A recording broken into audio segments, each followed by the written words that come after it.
Assalamualaikum warahmatullahi wabarakatuh. Hello everyone. Greetings to our distinguished lecturer and my fellow friends.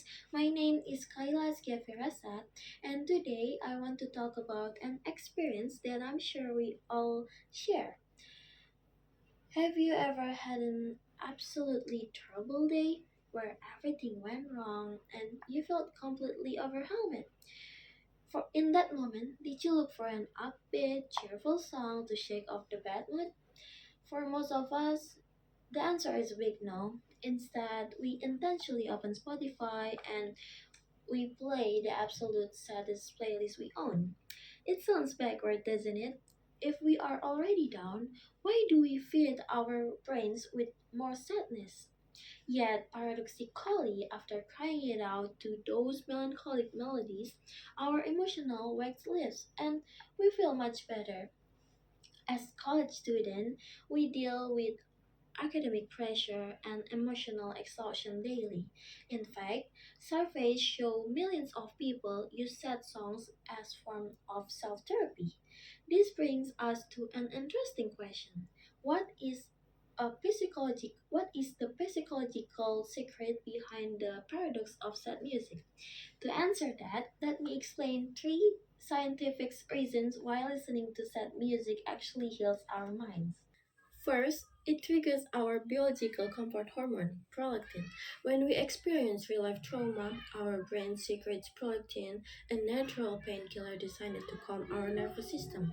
Neuroscientific research shows that when we listen to sad music, our brains get beautifully tricked. It perceives the melody as a real tragedy and pumps out prolactin to protect us.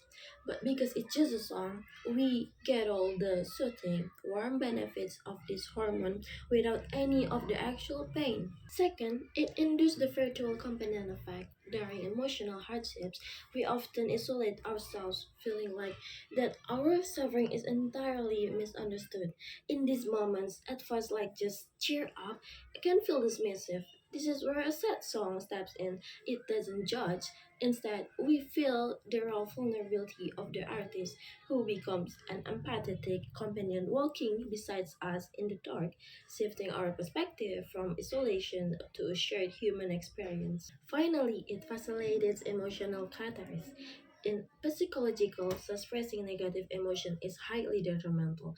Think of our emotions as a pressure soda bottle. If you keep shaking it with the cap twist tightly, the pressure builds up until a chaotic outburst happens.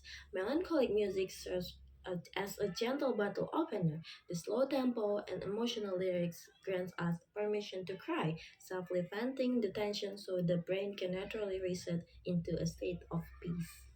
To conclude, what is the psychological secret behind the paradox of sad music? The answer lies in how it triggers our comfort hormones, makes us feel less alone through the virtual companion effect, and facilitates a healthy emotional catharsis. Ultimately, reaching for a sad bolt is not a sign of weakness, rather, it is a brilliant strategy employed by the human mind to optimize our mental recovery. So, the next time you find yourself gravitating toward a sorrowful melody, do not resist the impulse. Press play, let the tears flow, and appreciate the beautiful, comforting science behind a sad song. Thank you very much for your time and your attention. Wassalamualaikum warahmatullahi wabarakatuh.